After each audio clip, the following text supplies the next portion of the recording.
Everybody, welcome to Inside Quest. Our goal is to take you inside the minds of the world's most effective thinkers so that you can learn with ease what they have oftentimes learned with great difficulty. And if you pay attention, I promise you, our guests will help you acquire the behaviors and thought patterns you need to be successful in anything that you're trying to accomplish. All right, today's guest understands leadership, and I am not talking about from a features and benefits standpoint. I'm talking about from a Jedi-level, deep limbic system standpoint, the way that he combines an understanding of biology and psychology, and quite frankly, just the overall human condition, gives his insights unparalleled potency and usability, which you know I am obsessed with. His lessons on leadership ring true not only because he spent the better part of a decade systematically studying them, but because his transition from marketing consultant to evangelist for global change came as a result of a personal crisis. Having fallen out of love with the very company he created, he turned about with depression into a revolution of the self that has helped him become one of the most impactful voices in the world of leadership. His TED Talk on how great leaders inspire action through their why is the third most viewed talk of all time on TED.com. He's the two-time best-selling author whose ideology has captured the imagination of some of the most important leaders of our time, including the heads of many Fortune 500 companies, the U.S. government, and multiple branches of the military, and the United Nations. Now, why is he so popular? Because his insights cut to the heart of what people crave in their leaders, an ability to create an environment that fosters trust and a feeling of emotional safety and the willingness to sacrifice themselves when necessary for the benefit of others. Please help me in welcoming the man whose own vision for the future is so inspiring, an army is rising up around him, and I very much include myself in that. The author of Together is Better, Start with Why, and Leaders Eat Last, the incomparable Simon Sinek.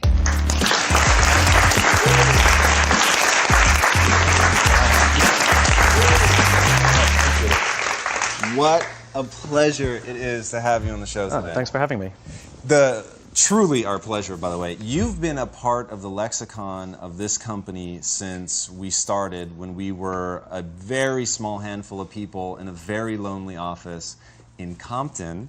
Our chief marketing officer, Nick Robinson, said, "Dude, this guy's written like exactly what we talk about here. You've got to see it. It codifies everything that we've sort of been bumbling around with." And first he made us watch your talk, the TEDx talk, which was amazing. And then he had us all read the book. And it really did formalize sort of those vague notions of what this needed to become for us. And so that became our mantra, like, we need to understand our why, which forced us to really put language behind it, which has been just incredibly, incredibly instructive. And one of the goals of the show is to bring on people that I just owe a debt of gratitude, so I can say thank you. That's nice of you. So thank you. Thank you. It You're welcome. really, really has been amazing. So if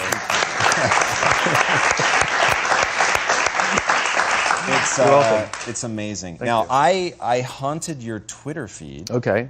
It's amazing. Thank you. And I wanted to start with something that you put on there, and you said, "We can learn about our future from our past because regardless of technology or the speed of innovation, people are still people." True. The thing that I really found interesting is you seem to understand people. What are some key traits about just humans that every leader should know? Well, I think one of the things that we forget is that we are a legacy machine working in a very different environment than we were designed for, you know?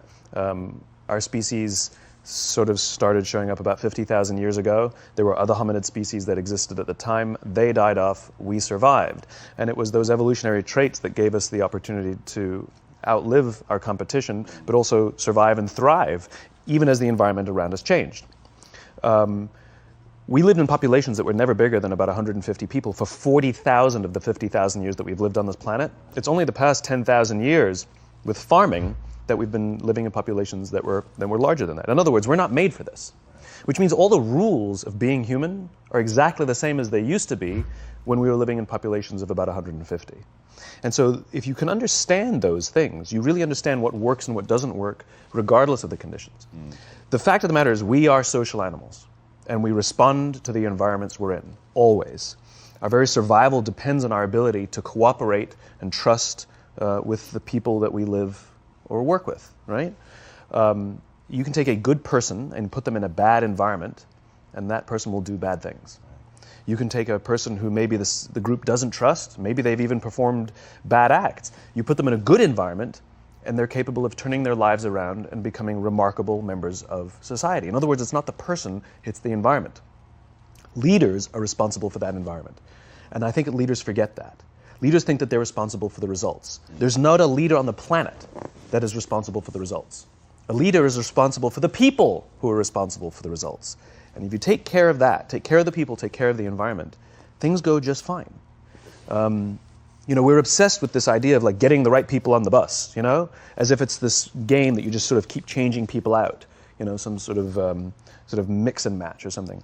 But we never ask which bus and who's driving the bus, because the bus matters, So I'm more obsessed with what happens to people when they come together in protected or unprotected environments and how we respond to those environments. Yeah, that was a key insight for me. Like you say that you recursively ask why until you get to the point where you can't go backwards anymore. And that to me is one of those moments. Like when you understand that humans just by their nature, they react to their environment, all of a sudden it becomes pretty critical to think about the bus, right? Not only who's on the bus, but what is the bus, what's that environment? So I get it from a leadership perspective when you have rank, which you do a very good job of delineating between a leader and rank. Help people understand how if you don't have rank, how you could still be a leader for change in an environment that needs change. So as you said, leadership has nothing to do with rank, right? Leadership is a responsibility. As you gain rank, you may have more responsibility over the lives of more people, but it doesn't change the nature of leadership. I know many, many people who sit at the highest levels of organizations who are not leaders. They have authority, and we do as they tell us because they have authority over us, but we wouldn't follow them. And yet I know many people who've made a choice, who have no rank, but they've made a choice to look after the person to the left of them and look after the person to the right of them. And we would follow them anywhere. And that's what leadership is. It's the responsibility to take care of the people around us, the people with whom we work. And leadership is a practice like any other. It is a skill that can be learned. And that means it requires practice. You don't just suddenly get a promotion, you're now in a management position and you're a leader, right? That's not how it works. If only, right? If only, I know. The reality is we have to learn it and we have to practice it and we have to get good at it, which is what the junior ranks are for. So even if you don't have the ability to make decisions that will impact the entire organization, you do have the ability to make decisions that will impact the life of another human being, how they feel about their own jobs, how well their responsibility goes, how easily they can get work done, how supported they feel if they make a mistake. Do they feel that they can turn to you and ask you for help? That's all within your control. It's the same thing as being in a relationship or being a friend. Being a good friend means that our friends can rely on us, they can trust us, they can turn to us. There's no difference. It's human beings, it's human relationships. At the end of the day, becoming a leader is about a transition. And everybody has to go through it if you want to become a leader. And as an aside, I will say, leadership is like parenting in the sense that everybody has the capacity to be a parent. Right. That doesn't mean everybody wants to be a parent, and that doesn't mean everybody should be a parent. Leadership is the same. Everyone has the capacity to be a leader. It doesn't mean everybody wants to be a leader, and it doesn't mean everybody should be a leader. Sure. And the reason is it comes with massive, massive responsibility. Sometimes people just don't want it. It's a lifestyle they choose not to have, and that's fine. That's absolutely fine. But if someone chooses that is a lifestyle they would like to have, they would like to become a leader, then they have to acknowledge that they will or need to go through a transition. When we're very, very junior, the only thing we have to do is be good at our jobs. That's it, right? Some people go get advanced degrees in how to do their jobs, engineers or accountants. And if you're good at your job, they'll promote you. And eventually you'll get promoted to a position where you're now responsible for the people who do the job you used to do, but nobody teaches us how to do that. And we just expect them to be good at leadership, right? It's as if we put somebody in front of a machine and demanded results, but never showed them how to use the machine. And so the reason we get managers, the reason we get micromanagers, the reason we get bad leaders is because nobody showed them how to do the job of leadership, for one. And two, they can't help themselves. Of course they're going to tell you to do it their way because they actually do know how to do it better than you because that's what got them the promotion in the first place. Right. And the transition we have to make is that we are no longer responsible for the job. As I said before, we now become responsible for the people who are responsible for the job, right? There's not a manager around who's responsible for the results. We're responsible for the people who are responsible for the results. I love talking to CEOs, and I'm like, what's your priority? They say, my priority is my customer. I'm like, you haven't talked to a customer in 10 years. You know, you have no impact on a customer at all. Right. What you can do is screw with someone's life who will then impact your customer, or support someone who will then impact your customer. Yeah, that's such Right? powerful. Leaders are responsible for the people, who are responsible for the people, who are responsible for the people, who are responsible for the customer. Get that chain right. That is the chain of command. Get that chain right, and everything goes just fine. Get that chain wrong, and then the people who are touching the customer, inventing the product, selling the product, figuring out ways how to build the company, manage the numbers, manage the processes, manage the operations. In other words, all the heavy lifting. Right. Get that chain wrong, and those people will spend more time protecting themselves from you than doing their job. Yeah. Right? Any company, for example, where it is standard practice in that company for employees to feel the need to send a CYA email after every decision they make, right, is a sign that they're taking time and energy out of their job, away from advancing the company's mission in order to protect themselves from their own company. That's what that is.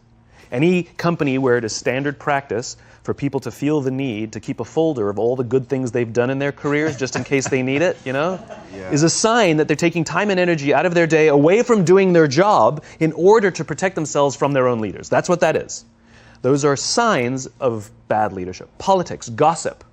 All of these things are people acting out of self-interest. That's what politics and gossip is, right? In well-led organizations, you tend to find very little politics and very little gossip because we're not competing at that level. We're now working together to compete at a much higher level. I'll tell you one quick story. It's a true story that captures it just so perfectly. I was staying at the Four Seasons in Las Vegas, which is a wonderful hotel. And the service there is really great. The reason it's such a great hotel is because of the people who work there. And I had an experience with